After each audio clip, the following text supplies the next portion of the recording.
So yeah, we have next, we switch over to the other presentation. This is Tokemak from Penn.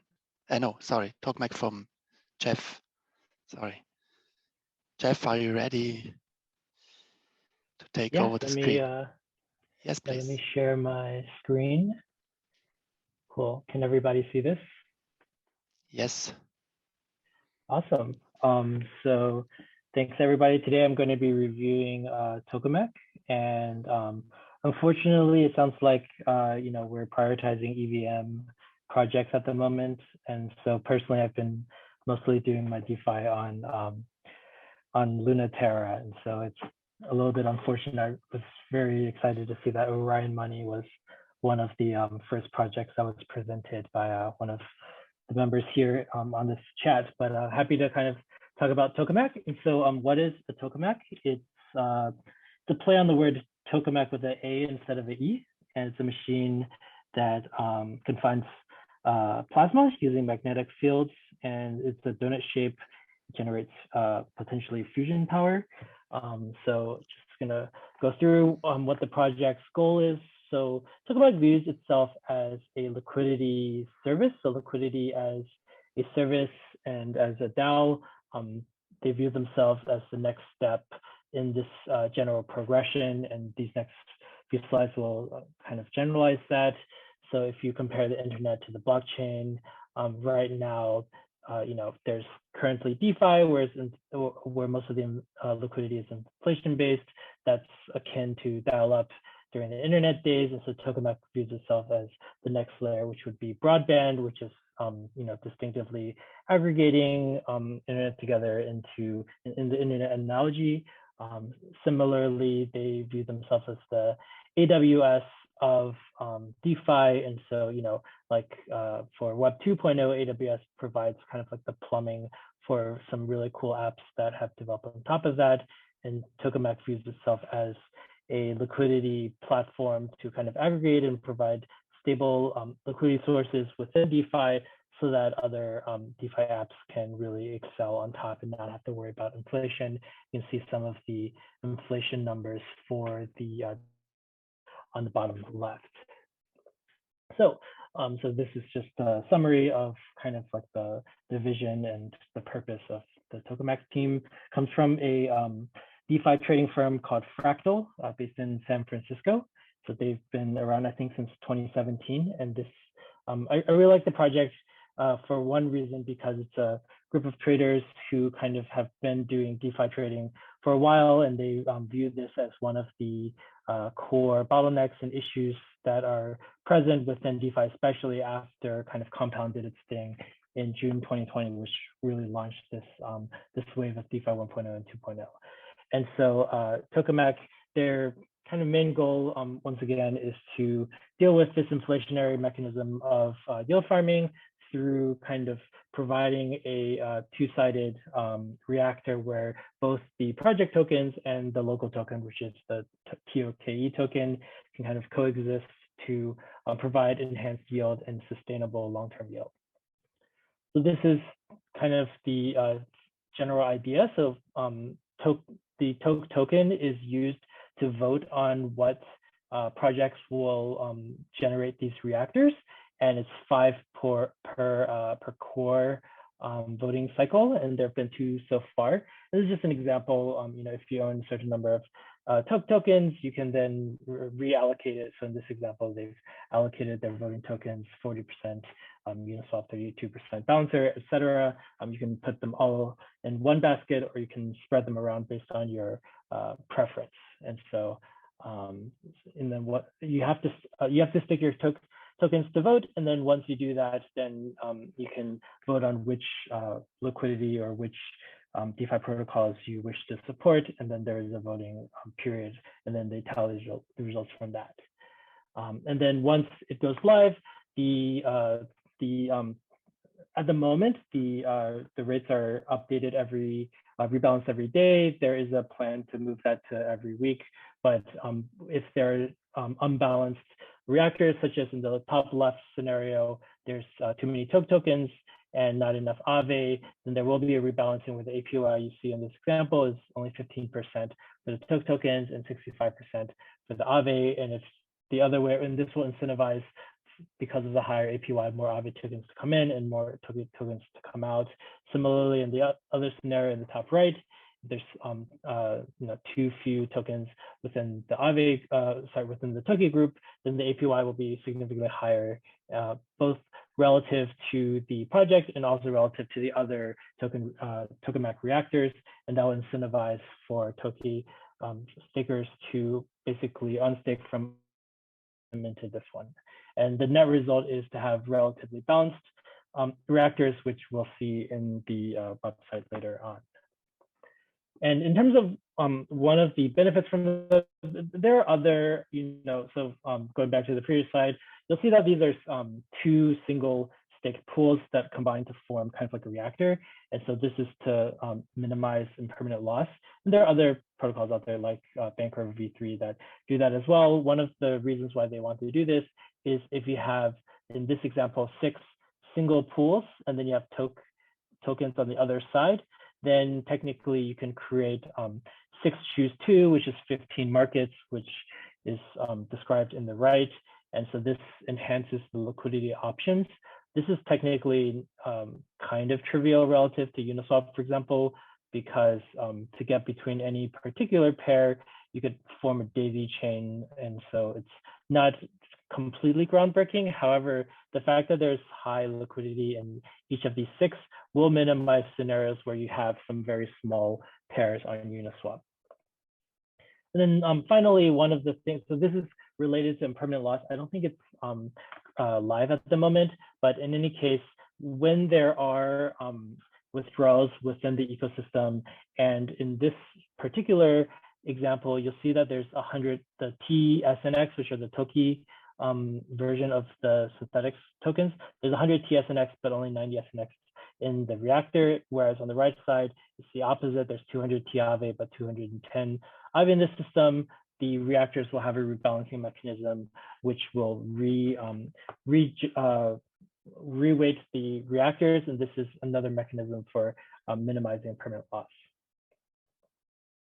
And this is just a graphic saying that because Tokemak exists and it has relatively, so this is a good example to think about when you're thinking about some of the DeFi pools that are out there, such as, for example, there's always a risk that a very large whale will withdraw and create an avalanche of trading scenarios. And so, large players definitely have larger effect on the pricing and the mechanism of DeFi.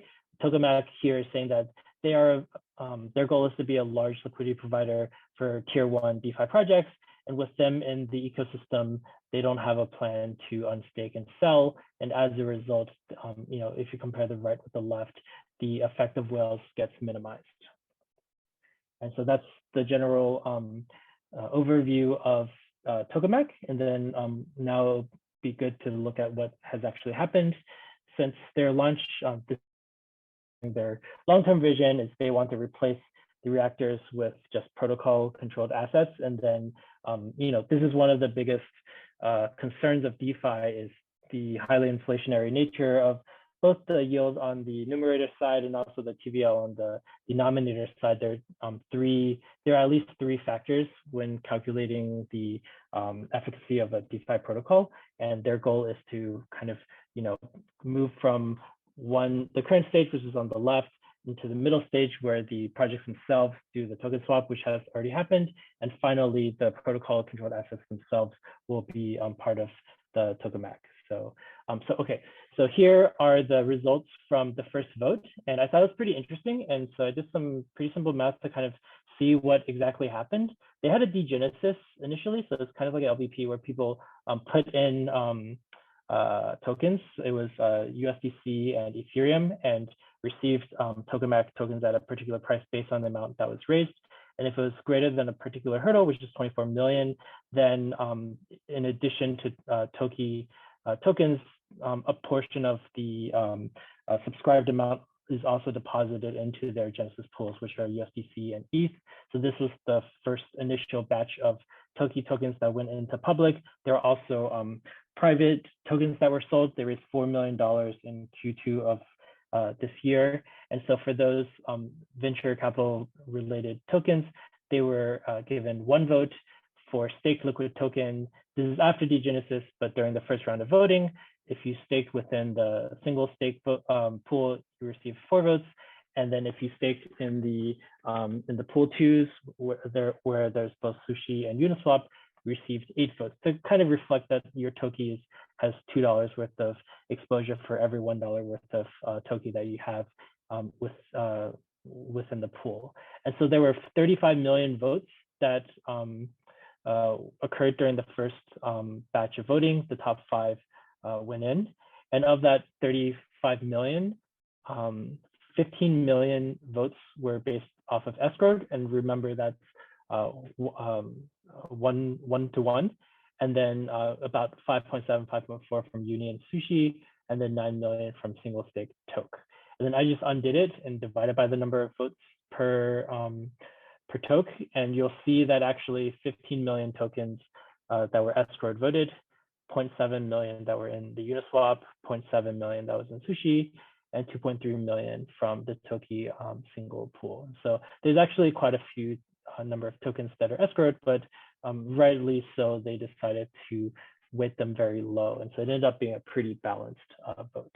And then these are the results from the first vote.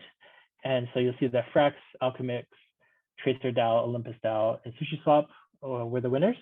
And the lowest winner received 3.5 million votes. And then if you use kind of like the 4 votes to 1 Toki token as a baseline, there were approximately 1 million Toki tokens that were kind of utilized for that, which at the price at the time of the vote of $50 is about $50 million. And so that's kind of like the threshold. So it took about $50 million of Toki tokens, approximately, depending on how the vote ratio worked, to get through the door. And these were the 5 projects. And these are, tier 1 projects. And then these are the results from the tier 2, from the second round of voting, core 2. And they did this thing where if you were staking in the pool 2s, you were able to get essentially, and didn't unstake, you were essentially able to have an additional vote. And this is to incentivize staking, and also to incentivize projects that barely didn't make it from the previous round. And so, in round 2, you'll see that Fox, Pfizer, Synthetics, Livium, and APW made it through core 2. And you'll see that this really affected Synthetics, which had 3.5 million votes from core 2 and 3.1 that kind of piggybacked over, it was drawn over from core 1. And one of the things that happens after they get voted in is the projects themselves will initiate a DAO vote to do this token swap, and it's very useful because then the Toki team has the project tokens, which will be available in Treasury to fight IL, and then the Toki team will have the project tokens, and the project team will have the Toki tokens, which they can use to place into the reactors and accumulate yield, and also to kind of provide an anchor liquidity for the reactors. And so I just went through the projects that made vote 1. So you have Frax, 100% voted yes. Then you go to Alchemix, 99.9% voted yes. Sushi, 99%. Not very high participation, 6.7 million out of 192 million tokens outstanding, but the rest had pretty high participation. And this one is, you'll see that it's 99.9% voted yes as well, 63,000 out of 6 million tokens outstanding. And so then, we'll go to the page itself, and you'll see on their dashboard, there's most of the liquidity is within the Genesis pools. There's 1.2 billion TVL, ETH and USDC are in the Genesis pools. There's 2 pool 2s. The Toki pool is 140 million, and you have to vote in your stake in order to generate rewards. So we go through, this is the front, this is also part of the dashboard. And so you'll see there's 85 million in Frex earning 40%, and on the other side there's 52 million in Toki earning 57%. So these are staked Toki that are voted on the Frex protocol, and similarly for Alchemix, Sushi, and it's approximately 40% on the project side and approximately 60% on the Toki side. And these are the other ones. So Tracer is from the Core 1, but the Visor, APW, and Fox are from Core 2. And you'll see, there's significantly less TVL at the moment, probably because, these were voted in relatively recently, but pretty healthy APY on both sides. And just some general stats, the TVL has been generally growing over time. And then if you look at some of the Dune analytics, you'll see, on the top left, these are all of the pools that are within Tokemak. And then you'll see in the bottom right, their treasury has pretty healthy, and they've done the swap. And so they have the tokens from the projects that are participating.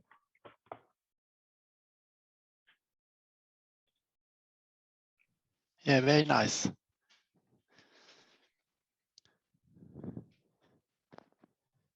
I don't know, yeah, it's an awesome presentation. Thank you. Yeah, thanks, Jeff. I was curious if you had a point of view on, you had mentioned in the deck that the goal is kind of to reduce the ecosystem's overall reliance on, inflation-based yields. But at the same time, it seems like the mechanic that's being used is to obviously direct liquidity those projects' native token in return, which feels very similar. I guess could you pull on that thread more for me and kind of draw the distinction between the two models, between the rewards and the token swaps or whatever that second mechanic is? Yeah, great question.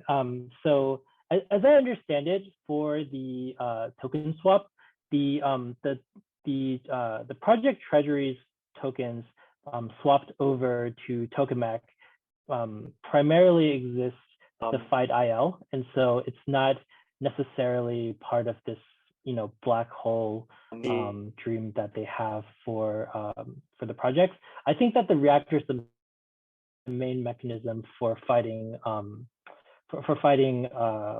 kind of inflation, and there's a few parts. So at the moment, the project side of the reactors do not generate yield, and so they're just sitting there. And so obviously that is anti-inflationary, right? They're not, if you put in a sushi, to my best knowledge, so if you put in a sushi, you're not staking for X sushi, and so therefore that does reduce the numerator on the inflationary component. So I think that is relatively useful.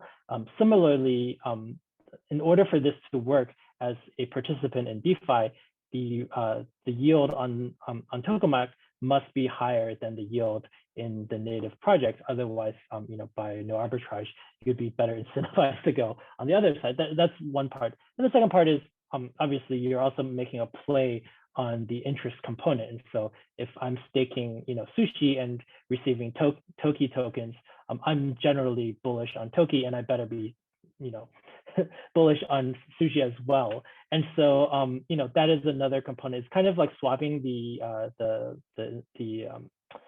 interest component from one piece to another. And obviously that generates inflationary pressure on Tokemak itself. And so they've kind of bootstrapped this idea, and as the liquidity provider, as the market maker for this general DeFi kind of platform, they want to kind of offload some of that pressure with these large, hopefully large Tokemak reactors. Yeah, awesome explanation. Thank you for that.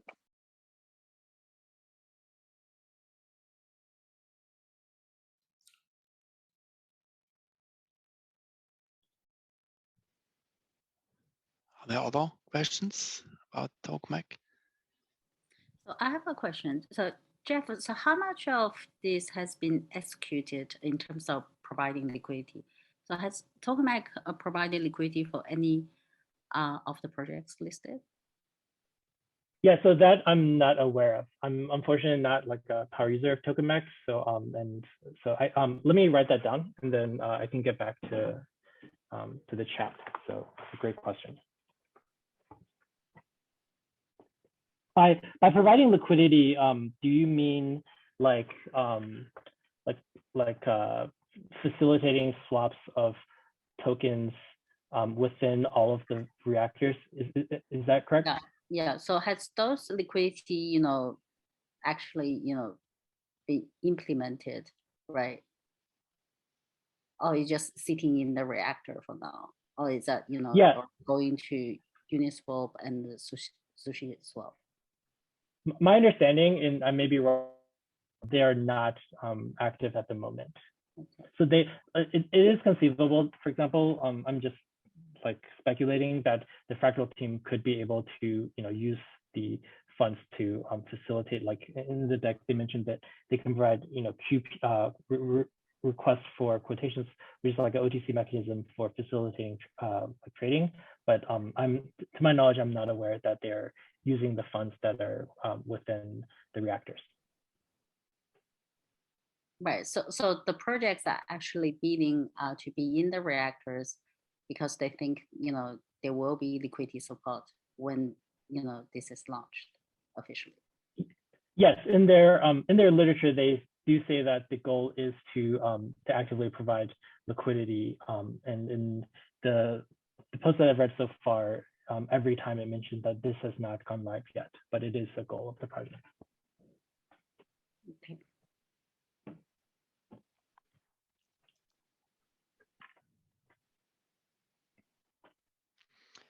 Yeah, we already hit the hour. So the last question, I think Tokemak is awesome, but somehow, yeah, I don't get it completely what they are doing basically normally. But it's just a mainnet, I guess, right now. Hey Martin, the way I'm thinking about it is because so my team at Fourth Revolution Capital invested in Tokemak, but this was before I joined the team, so I don't want to take credit for whatever investment thesis we had there at the time. But the way that I've thought about it is, so I love Bancor single-sided LPs because I can just deposit a single token and then I earn rewards denominated in whatever token I deposit. So like if I deposit ETH or wrapped Bitcoin or stable coins, I'm still earning rewards denominated in that token. And I don't have to worry about impermanent loss. The step further here, if everything here executes as planned, is you can kind of think of that model that Bancor pioneered with single-sided LPs, but creating a like larger liquidity layer where Tokemak is directing that liquidity. Like basically this becomes an aggregation layer and we no longer see, we no longer see, it would be like an old story to tell, like how we used to put, money into specific LPs where we were like, well, should I put in Sushi Swap or should I put it in, Uniswap, and trying to like discern where I'm going to earn the most yield. This is meant to be that sort of aggregation layer. The one drawback, and Jeff, correct me if I hope I have this right. I'll be embarrassed if I don't have this right. When you earn the rewards with Tokemak, you are earning them in Toke, the token. So you aren't earning. Yeah. Okay, good. Okay. I was like, I always get like, I'm like, if I'm not getting that right, how poor of a representation am I of Tokemak? But that's the drawback. But that's also too the upside. If obviously if you think that Tokemak is undervalued and if you want to like hold Toke long term, I think one concern is if someone was looking to put their money to work, not worry about impermanent loss, but have to dump that token continually because they want to accrue, let's say, more Ether, wrapped Bitcoin. Tokemak might not be as good of a solution for them, But anyways, that's how I've been thinking about it, and it's yeah, that's what I'm feeling that, somehow I feel that it's about this, but I don't understand it completely. I think it's maybe just another bet against socialized impermanent loss. If the impermanent loss in the sum is higher or lower than, if you can break even, if you dispute all impermanent loss over different project or not, that's maybe one of the core questions. Yeah. And one of the reasons I thought Tokemak, has a really good shot of this all like working as planned is Bancor's single-sided LPs have been very successful. There was concern that BNT holders would feel such a huge loss from subsidizing impermanent loss, but they've accrued so much more liquidity and then so much more trade volume. And so, and also too, Tokemak here should be complementary to Bancor V3. Like, I don't see them as being in competition. If Tokemak is successful, then the person who just wants to deposit their sushi or their ALCX and not have to think about where to put it to work, then Tokemak could be the best solution. However, I do think there's going to be tokens or pools that are isolated to, like, let's say Bancor V3. Like, I put WNXM in there because I want to earn more WNXM. Like, I want my rewards denominated in WNXM. And so that's where Bancor V3 makes more sense to me. So anyways, Jeff, great presentation. And it's you did a great job of explaining, I think, some of the complexities that definitely fly over our heads. Thanks. Yeah, we have like maybe time for a final question if there is one, or otherwise we close this call. Okay, so this is just the outlook. I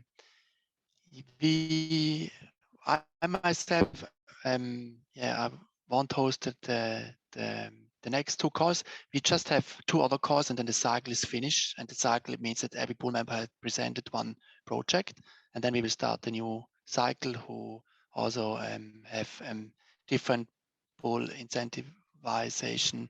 That's the thing we share. And the next week, I don't know, Charlene, do you make it live now? The next one. So next week will be a meeting held in Chinese. Yes. So we're going to post it on YouTube, and we're also going to launch snapshot proposal after that, and we'll have a forgivener to host the meeting for us. But is it live, not pre-recorded? We once discussed to pre-record. It's live. It's live, yes. Okay. So this is the Christmas edition in Chinese. So if you want to learn, join it. It's interesting, even if you just see the slides or there's information to collect. And then the last one, it's on 30th December, and it will be hosted by DeFi Dad, who is also in the call. He agreed to take it over for this one, and this is like the final one for the cycle, and then we will start fresh next year. Also, maybe that I forgot that. So we had we discussed if we can. We are now on the product side. We are waiting for the audit coming back, and maybe it's even ready to launch. But somehow we discussed if you can launch just part of the project, just to show the public that we have worked in the background. But somehow everything has to be together, and so we decided to postpone it to the next year, basically, and mostly because a lot of people are not ready during the holidays to play, and are not present in front of the computer. So we decided to make a fresh start in next year, but the airdrop will happening next week. So that's from my side. Thank you for joining, and there will also be Derek will also write a short version or report of this call, so check it out on the forum. Thank you very much. See you. Thank you so Bye, much. everyone. Thank Thanks, you. guys. Bye. Great Yeah, bye. presentations. Thank you, guys. Cool. Thank you. Have a nice holiday and Christmas if you do it. You and New too. Year. You too, likewise. You too.